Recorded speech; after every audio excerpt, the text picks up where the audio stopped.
Young voters are speaking out and asking President Biden to get his act together, or they're not gonna show up for him to win again like they did in 2020. And it's no doubt that the Gen Z, and they showed up in 2022, it's no doubt that Gen Z will play a big role in the 2024 election cycle. 4 groups got together and wrote a letter to President Biden, and there are their logos right now. We got Sunrise, March for Our Lives, Gen Z for Change, and United We Dream. And those groups sent a group letter to the president, and the letter had 2 important calls for action. Legislate boldly in 2024. In other words, don't take no short, stop playing games, go hard, go into the paint or go home, and run on a platform that energizes young people as he builds his campaign. Here are a couple of excerpts from the letter that these organizations sent. We write to you as leaders from a diverse set of youth groups who specialize in organizing and mobilizing young voters in elections and politics. We have collectively led some of the most significant mass mobilizations of our generation, regularly reached millions of young people across the country, and helped deliver the margins of critical elections up and down the ballot in recent election cycles. With that in mind, we want to share what young people need to see from you to get excited about your re-election. Go ahead on, younger generation.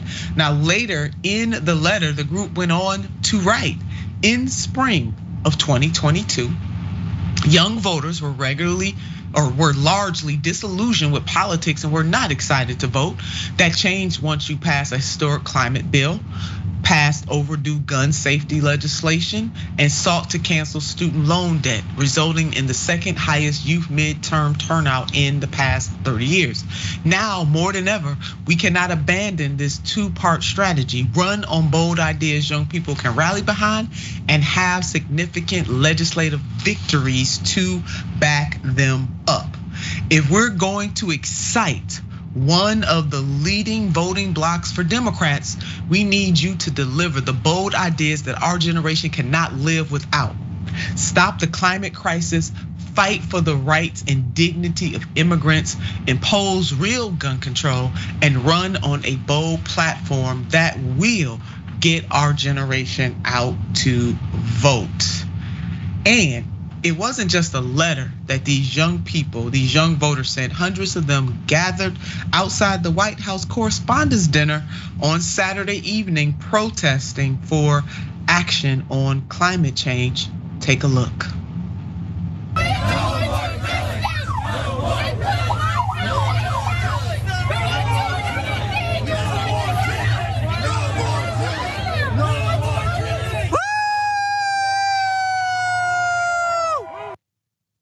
Now, the real question is will President Biden actually listen to them? One of the people that went to the Correspondents' Dinner was Congressman Ro Khanna, and Congressman Ro Khanna took time to talk to some of the protesters out there, and that was certainly a beautiful thing. So will the president listen, or will this well thought out letter fall on muted ears? Reminder, it was young people of color who actually helped President Biden win. Young people of color supported Joe Biden by overwhelming margins. The percentage of young voters ages 18 to 29 of each race and or ethnicity who supported each candidate in the 2020 presidential election. And we see Black youth very much mirroring, please keep that graphic up. Let's go ahead and put Bennie up while we discuss this. We see Black youth mirroring the turnout of the Black population in general. Black population gives the Democrats over 90% of our vote time and time again, with not a whole lot to show for that. And then we see the Asian youth vote at 67%. We have the Latino vote at 74%. Et cetera, or 83%, I'm sorry, for the Asian vote, 74% for the Latino vote, and then the white vote is at 51%. So it is very, very clear that voters, young voters of color showed up and showed out, and that Bennie, even among younger white voters, it was still over 50%. So will he listen to young folks, or will it fall on muted ears? This is one of those things that's really tough, I think, to be entirely honest, because like Joe Biden is doing a political calculation. He's a politician. I think instinctually, he doesn't really want to listen to young folks, right? Like he has expressed very clearly in different like interviews and during debates that he kind of has like a resentment for young people and has this mindset of, oh, you're young and so harumph. But the numbers are pretty clear, and there's a reason why the student loan payments haven't started up again, because they know that it would be politically catastrophic.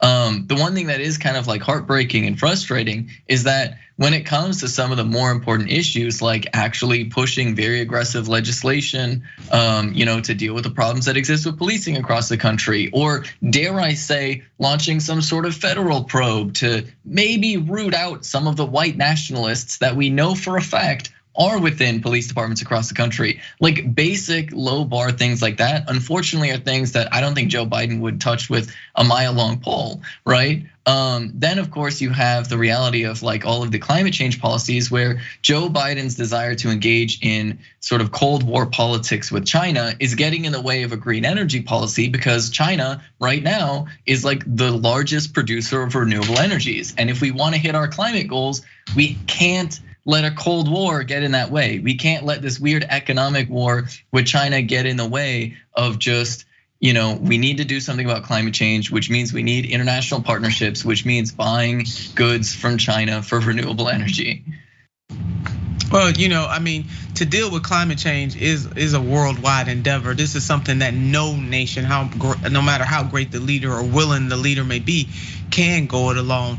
And it always boggles my mind that when it comes to war, world leaders always find a way to come together, but they cannot come together for things that edify and lift humanity. I wonder why that is. And just because that is the reality today does not mean it has to be the reality tomorrow. And dealing with the climate chaos, the climate crisis that we face as a species, and that the entire ecosystem is going to be damaged if human beings don't get a clue and get it real quick and then act upon it. And absolutely, this is something beautiful and magnificent that world leaders can take on together. And that is all world leaders.